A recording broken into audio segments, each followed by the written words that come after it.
ओम श्री गणेशाय नमः।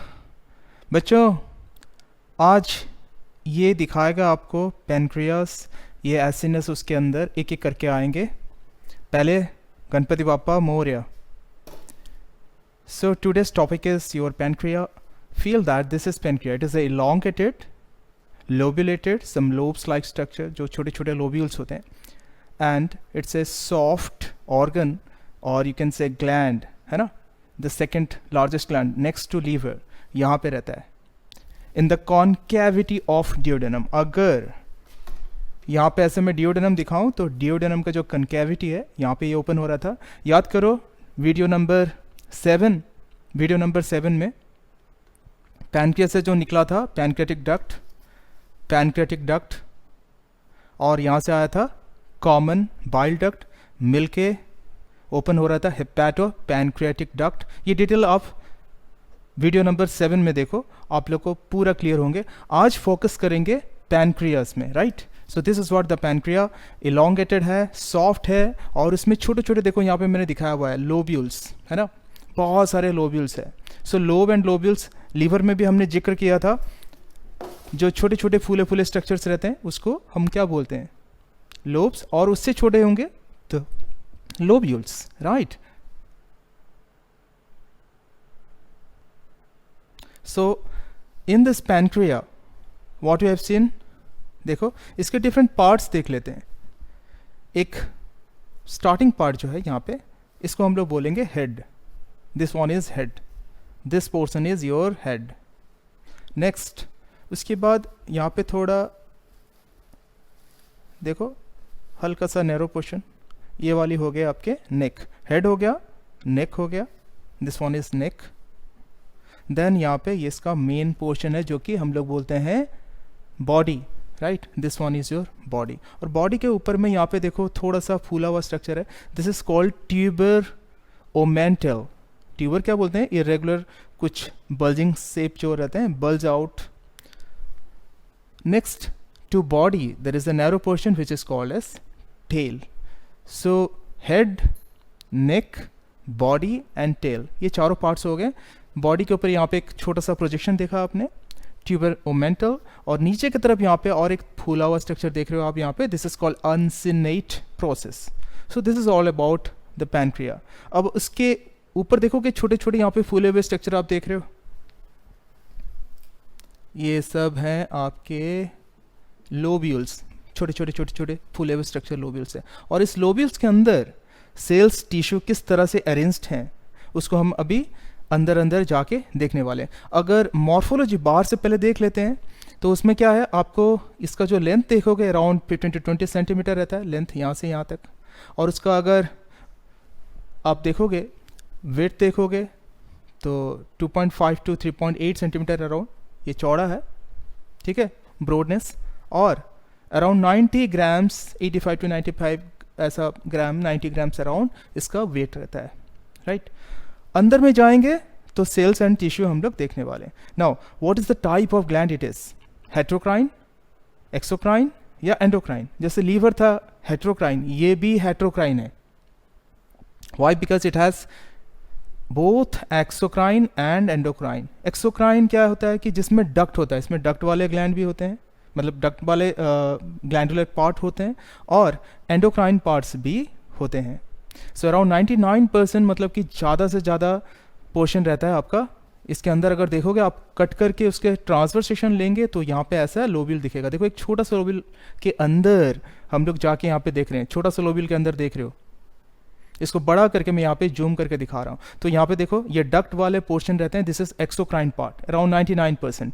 एंड यहाँ पे देखो ये होता है आपका endocrine part, it doesn't have any duct and the modified cells directly secrete its secretion. So hormone secrete होते हैं कहाँ से, एंडोक्राइन ग्लैंड से, एक्सोक्राइन ग्लैंड से। एंजाइम सिक्रेट होते हैं, राइट। तो अगर ये पेनक्रियास का हम ऐसा सेक्शन लेंगे, काटेंगे, तो उसके अंदर में देखो, अंदर वाली पार्ट में हमने देखा था एक ये वाला डक्ट निकला था, है ना, the main pancreatic duct that was called as what, duct of Wirsung. ये हमने वीडियो 7 में देखा था। जस्ट मैं थोड़ा सा इसका रिकैप दिखा रहा हूँ। और एक एसेसरी डक्ट यहाँ निकला था, duct of Santorini, duct of Santorini, दोनों यहाँ पे डियोडेनम में ओपन हो रहा था। इसका फिजियोलॉजी जब पढ़ेंगे तो इसका फिर कनेक्टिविटी लगने वाला है। अब हम लोग जाते हैं इसका हिस्टोलॉजी, इसको काट के इसके अंदर में ये छोटे छोटे जो लोब्यूल्स है, एक छोटा लोब्यूल हमने दिखाया यहाँ पे, इसको बड़ा करके चलो देखते हैं हम लोग यहाँ पे, ये बड़ा करके देखेंगे इसके अंदर क्या सेल्स एंड टिश्यू किस तरह से अरेंज्ड है। There is a exocrine part and endocrine part. देखो एक्सोक्राइन पार्ट जहाँ तक सवाल है, इसमें डक्ट है, देखो pipe like duct like structures हैं, और ये छोटे छोटे देखो बलून की तरह आप देख रहे हो सेलुलर मास है। This are called acinus. Three dimensionally feel करो एसिनस क्या है। Acinus is the structural and functional unit of exocrine part, right. अगर एसिनस बोलेंगे इसका मतलब क्या है, बेरी, बेरी देखा है ना, जैसे गोल गोल छोटे छोटे स्ट्रक्चर रहते हैं, और सोचो ये आपके बेरी है और छोटे छोटे ऐसा सेल्स लगे हुए हैं और ये बॉल लाइक मास बन गया, दिस इज कॉल्ड एसिनस। अब सेंटर में यहाँ पे क्या है, हॉलो स्पेस है, ये सेल से आपका एंजाइम्स सिक्रेट होते हैं, राइट, और ये एंजाइम्स ये डक्ट दे के आगे जाता है, और डक्ट वाले सेल से वाटर एंड बाइकार्बोनेट जाते हैं। एसिनस है ना, एक बड़ा सा एसिनस यहाँ मैं दिखा रहा हूँ आपको, ये है आपका एसिनस। यहाँ पे कितने सारे एसिनस है देखो, है ना। So plural is acini and singular is acinus. So what acinus is, acinus का पहले भी जिक्र कर चुके हैं, it's nothing but it's a what, it's a mass of cell having a alveolar structure. जब होता है राउंड होता है, यहाँ पे बड़े बड़े सेल इस तरह से रहते हैं, एंड सेंट्रल ल्यूमेन एक रहता है, चारों तरफ देखो इसका वॉल में ऐसे बड़े बड़े सेल्स रहते हैं। पिरामिडल सेल यहाँ पे रहता है, पिरामिड जैसा दिख रहे हो, तो पिरामिडल सेल का यहाँ वॉल में रहता है, and this balloon like structure is your acinus. ये है structural and functional unit of exocrine part, ठीक है। अब ये जो सेल्स हैं, दिस सेल्स सिक्रेट एंजाइम्स, यहाँ से एंजाइम सिक्रेट करेंगे ल्यूमेन में, फिर ल्यूमेन से यहाँ पे आएगा। देखो ये है डक्ट, इसका यहाँ से निकला डक्ट, यहाँ से भी निकले हैं, देखो कितने सारे डक्ट निकले हैं।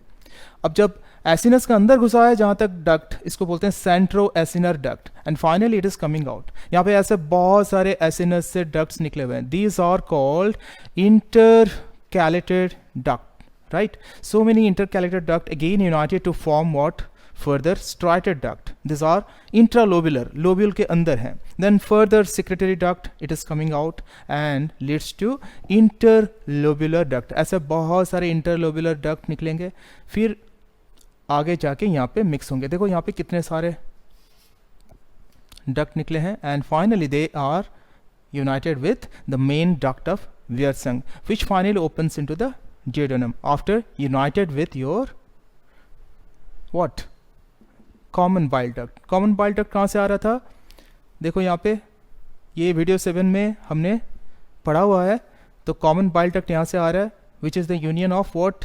यहाँ पे सिस्टिक डक्ट था, गल ब्लैडर से आ रहा था, और यहाँ से लीवर का राइट लोब, लेफ्ट लोब से आ रहा था, right and left hepatic duct. हमने जो लीवर में पढ़ा था, लीवर में बाइल के नाली के लिए से बाइल डक्ट तक सफ़र देखा था हमने वहाँ पे लोबिल के अंदर, और finally right and left lobe से आपका हेपेटिक डक्ट बाइल लेके आता है। ये बाइल यहाँ से आता है, बाइल जाके यहाँ पे गल ब्लैडर में स्टोर होता है, स्टोरेज एंड कंसंट्रेशन गल ब्लैडर के अंदर होता है, फिर ये बाइल यहाँ से आता है कॉमन बाइल डक्ट देके। तो जब डाइजेशन का फिजियोलॉजी नेक्स्ट वीडियो में पढ़ेंगे तो वहाँ पे इसका सब का कनेक्शन लगेगा, यहाँ से बाइल आएगा, और ये जो पैनक्रिया है, पैनक्रिया का हमने देखा अभी यहाँ एसिनस, एसिनस के अंदर में यहाँ पे देखो एंजाइम्स आएंगे, ल्यूमेन में भर्ती होगा, फिर धीरे धीरे ये आगे जाएगा, और ऐसे जाते जाते जाते यहाँ पे फाइनल पैनक्रियाटिक डक्ट होते हुए डियोडेनम में आएगा। यहाँ पे पैनक्रियाटिक इसको जूस बोलते हैं, है ना। बट और एक चीज़ है यहाँ पे, जब ये डक्ट देखोगे, डक्ट वाला जो वॉल है, यहाँ पे जो सेल्स है डक्ट वाले cells, so duct cells they secrete mostly water and bicarbonate ion. ये बहुत इंपॉर्टेंट है, रिमेंबर। जब आप रेफर करोगे प्रीवियस वीडियो, राइट, वीडियो 7 में डियोडेनम का जिक्र किया है हमने, वहाँ पे बहुत सारा चीज़ें देखा है। उसका डियोडेनम वॉल से एस सेल देखा था हमने, entero endocrine cells, secretin secrete कर रहा था, तो वो सिक्रेटिन ब्लड में जाके यहाँ तक पहुँचेगा, पहुँच के डक्ट सेल को स्टिमुलेट करेगा, राइट। फिर यहाँ से ये बाइकार्बोनेट आयन सीक्रेट होगा, ताकि जो एसिडिक फूड काइम आएगा स्टोमक से डिओडेनम, ये देखो यहाँ पे डिओडेनम, तो इसको पहले तो न्यूट्रलाइज करना है, राइट। इसका जिक्र हमने वीडियो 7 में किया था, फिर जाके उसका डिटेल फिजियोलॉजी सबका, ये तीनों वीडियो 7, 8, 9 का कनेक्शन लगने वाला है। तो स्टार्टिंग में जब काइम आता है, इट्स एसिडिक फूड है ना, उसको न्यूट्रलाइज करने के लिए सीक्रेट होता है डिओडेनल एस सेल से, एंडोक्राइन सेल है, एंटेरो एंडोक्राइन सेल, और वो जाके स्टिमुलेट करता है आपका यहाँ डक्ट सेल, किसका, एसिनस वाला जो डक्ट है, और यहाँ से आता है वाटर एंड बाइकार्बोनेट, ये इमीडिएटली आके यहाँ पे डिओडेनम में न्यूट्रलाइज करेगा। फिर बाद में क्या होता है, दूसरा एक सेल था, कौन सा, सीसीके, या फिर उसको आई सेल बोलते हैं, वहाँ से कोलेसिस्टोकाइनिन सीक्रेट हो रहा था। कोलेसिस्टोकाइनिन डिओडेनल सेल से, म्यूकोसल सेल से निकल के ब्लड में जाके, ब्लड में होते हुए जाके गल ब्लैडर को यहाँ पे स्टिमुलेट करेगा, ताकि गल ब्लैडर से यहाँ से बाइल इधर आएगा सीक्रेट होके डिओडेनम में, और वो फेट डाइजेशन में हेल्प करेगा। आगे जाके डिओडेनल फिजियोलॉजी में हम लोग देखने वाले हैं, राइट। सीसीके यहाँ पे गल ब्लैडर को स्टिमुलेट किया, उधर से ब्लड में जाके फिर पैनक्रियास को भी स्टिमुलेट करना है। कहाँ पे करेगा, ये जो आपका एसिनर सेल से, पिरामिडल सेल से, बड़े बड़े सेल आप देख रहे हो, इसका मेम्ब्रेन में यहाँ पे कुछ रिसेप्टर्स होते हैं। रिसेप्टर का जिक्र मैंने किया था, स्टोमक में भी डिटेल कॉन्सेप्ट दिया था। तो यहाँ पे सीसीके देखो, सीसीके बाइंड हुआ, इसको स्टिमुलेट किया ताकि यहाँ से एंजाइम सीक्रेट हो, और इसका सीक्रेशन में नर्वस कनेक्शन भी लगता है। हमने देखा था पैरासिम्पैथेटिक सिंपैथेटिक कनेक्शन यहाँ पे भी लगता है। Vagus nerve, 10th cranial nerves, उसके जो ब्रांचिंग होंगे यहाँ पे आके उसका नर्व एंडिंग से एसिटिलकोलिन ये सीक्रेट होगा। Acetylcholine also binds with the specific receptor present on this acinar cells. तो एसिटिलकोलिन और सीसीके दोनों यहाँ पे स्टिमुलेट करेंगे एसिनर सेल्स को, ठीक है, and that will secret the enzymes. अभी जो एंजाइम्स आगे एक जूस बन के जाएगा, और जाते जाते यहाँ तक जाके पैनक्रियाटिक डक्ट होते हुए डिओडेनम में आएगा, that is called pancreatic juice. It helps in the digestion. अब पैनक्रियाटिक जूस जो होता है, पैनक्रियाटिक जूस का कंपोजिशन क्या है, इसमें क्या क्या रहता है, इसमें डेली अराउंड 1.5 लीटर के करीब आपका सीक्रेट होता है, and it has a pH range around 4 to 11। Normally pH 7.8 रहता है। इट्स वेरी इंपॉर्टेंट, पीएच के ऊपर बहुत क्वेश्चंस आते हैं। pH 7.8 आपका pancreatic juice, alkaline in nature. Normally इसमें जो एंजाइम्स रहते हैं, एक तो कार्बोहाइड्रेट, देखो कार्बोहाइड्रेट तोड़ने वाला एंजाइम को कार्बोहाइड्रेट बोलते हैं। यहाँ पे जो एंजाइम है दैट इज कॉल्ड एमाइलेज और एमाइलोप्सिन। Don't be confused. कभी कभी यहाँ पे ट्रिकी क्वेश्चन देते हैं कि कार्बोहाइड्रेट नॉर्मली एमाइलेज बोलते हैं हम लोग, जैसे सलाइवा में सलाइवरी एमाइलेज था, तो यहाँ पे वैसे पैनक्रियाटिक एमाइलेज है, लेकिन दूसरा नाम है इसका एमाइलोप्सिन, लेकिन नॉर्मली पेप्सिन, रेनिन ये सब प्रोटीएज रहते हैं, सो डोंट बी कंफ्यूज्ड। आगे जाके देखोगे कोलेस्ट्रॉल स्ट्रेच और एक एंजाइम, यहाँ पे और एक इंपॉर्टेंट एंजाइम है स्टेप्सिन।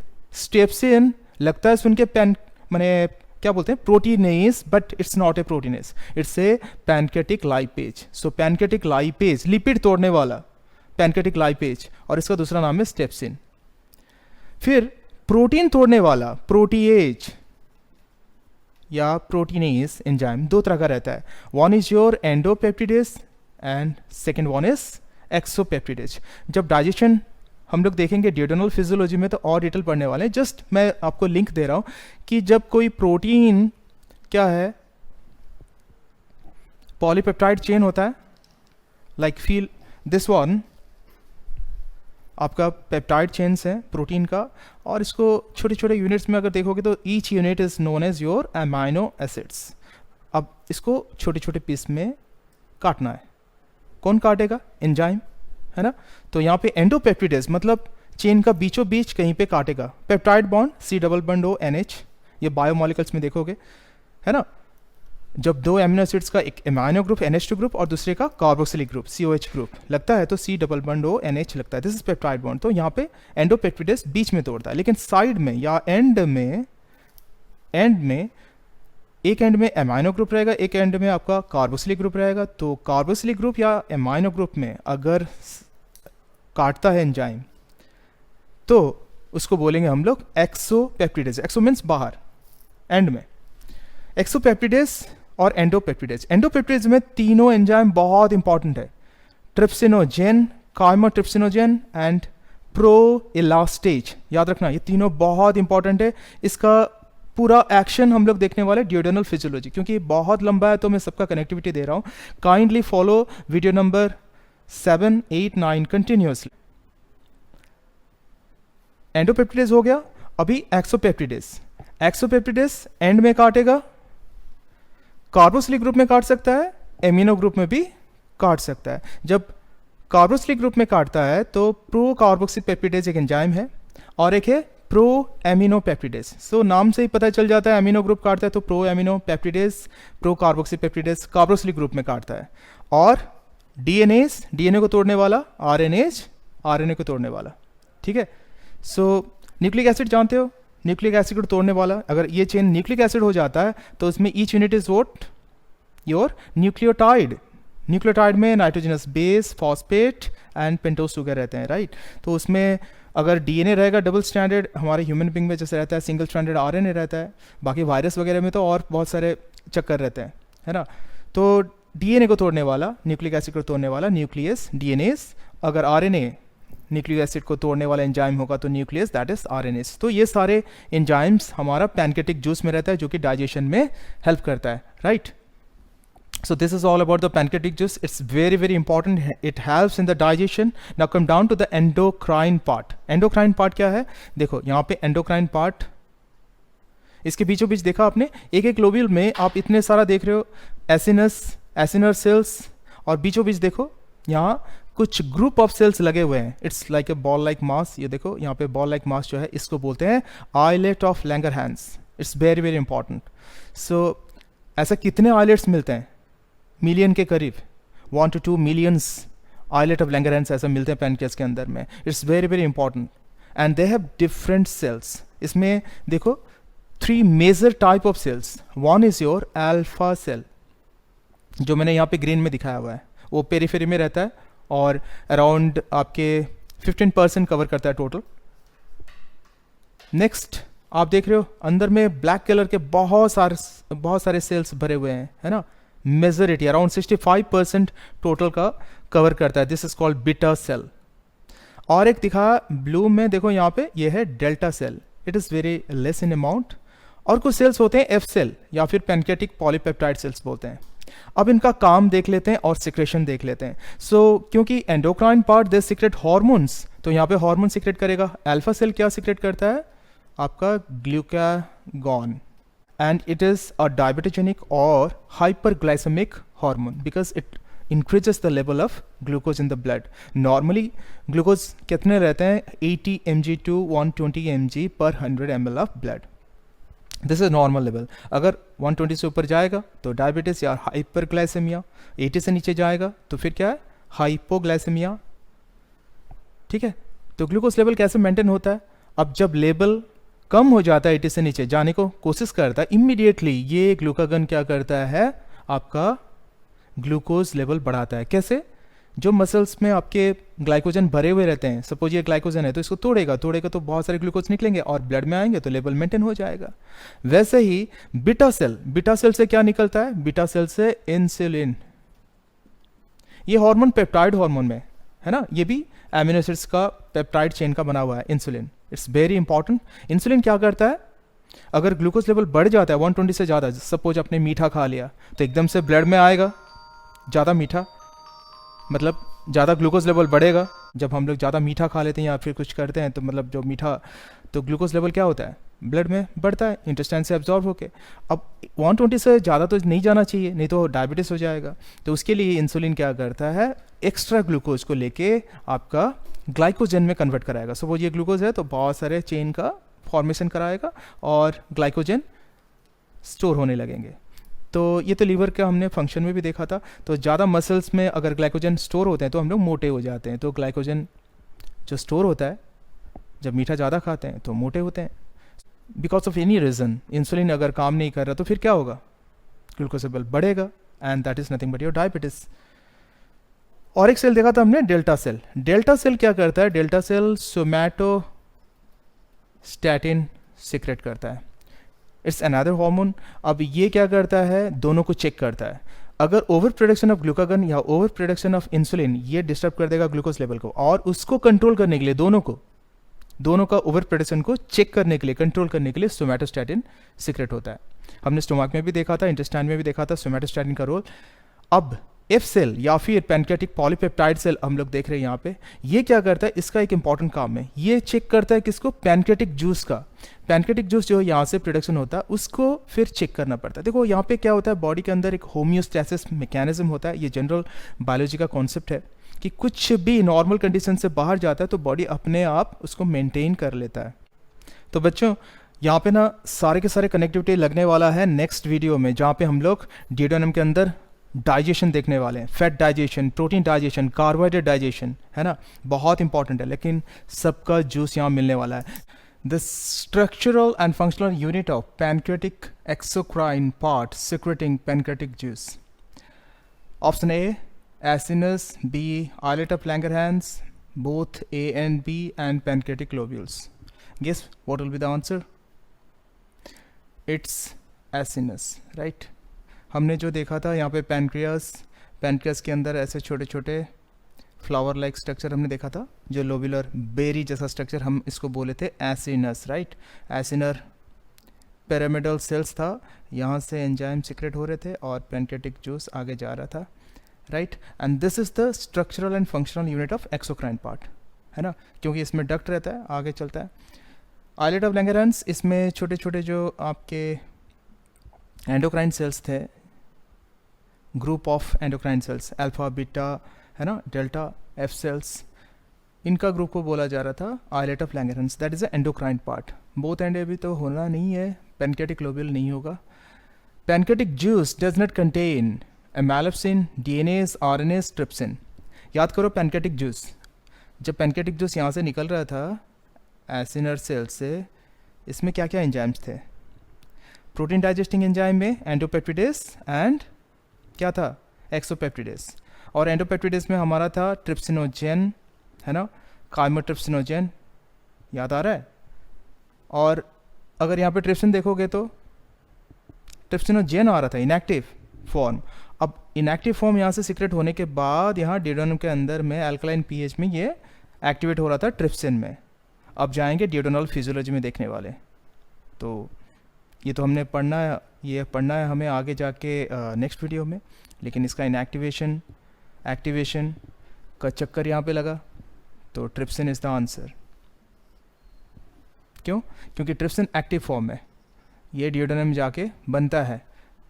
कैसे बनता है? Trypsinogen is the inactive form, और एक एंजाइम डिओडेनल म्यूकोसल सेल से आता है, उसको बोलते हैं एंटेरोकाइनेज, वो एक्टिव कराता है ट्रिप्सिन में।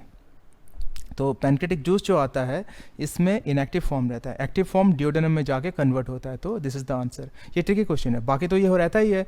एमाइलोप्सिन, this is what, amylase, DNase, RNase, ये तो देखा था हमने, है ना, ये रहता है। So answer is D.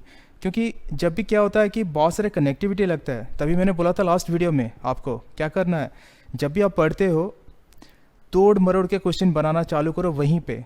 Have some different connectivity, what, when, where, how, why, different angle में क्वेश्चन को बनाना चालू करो और उसका कनेक्टिविटी डिफरेंट एरिया तक जाओ, एक पकड़ो और उसका डिफरेंट कनेक्टिविटी फाइंड करते जाओ। जब भी फ्री टाइम मिलता है उसको करते जाओ, या फिर जब पढ़ते हो तभी भी आपको करना है।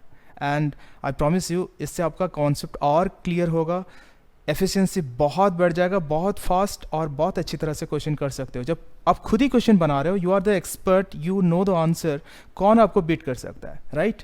Next, find the wrong statement, delta cell secrete somatostatin to accelerate insulin secretion. यही रॉन्ग आंसर है। क्यों? क्योंकि डेल्टा सेल क्या करता है, यहाँ पे आइलेट ऑफ लैंगरहैंस में हमने देखा था बहुत सारे सेल्स थे, अल्फा बीटा डेल्टा सेल से सोमैटोस्टैटिन निकल रहा था, ठीक है, सोमैटोस्टैटिन निकल रहा है, ये ट्रू है, लेकिन ये इंसुलिन और ग्लूकागन, जो अल्फा सेल से ग्लूकागन निकल रहा था और बीटा सेल से इंसुलिन निकल रहा था, उनका ओवर प्रोडक्शन को चेक कर रहा था, लेकिन एक्सेलरेट नहीं कर रहा था इंसुलिन को। So it's a wrong statement. बाकी देखो, pancreatitis is the inflammation of pancreas, it is true, क्योंकि जब इन्फ्लामेशन होता है उसका लास्ट में आइटिस लगता है। जैसे लीवर में हेपाटो साइड में हो रहा था जो इन्फ्लामेशन, उसको हम लोग बोलते थे हेपेटाइटिस। वैसे ही पैनक्रिया में पैनक्रियाटाइटिस, तो आइटिस लास्ट में लगता है। जॉइंट में अगर होता है आर्थराइटिस, इस तरह से। Glucagon increases blood glucose level, ठीक है, ये सही है, इंसुलिन घटाता है ग्लूकोज, और ग्लूकागन क्या करता है, ग्लूकोज का लेवल बढ़ाता है। Acinar cell, duct cell, acinus का देखो, ये एसिनस का डक्ट सेल जो है, सीक्रेट बाइकार्बोनेट, जब यहाँ पे एसिडिक काइम फूड आता है तो in response to that pancreas start the duct cell of acinus that will start, यहाँ से स्टार्ट होता है बाइकार्बोनेट सिक्रेशन, और जैसे ही ड्यूटेनम में पहुँचता है ये न्यूट्रलाइज करता है हाइड्रोक्लोरिक एसिड जो काइम में रहता है। Chyme is a what, that is acidic food coming from the stomach into the duodenum, right.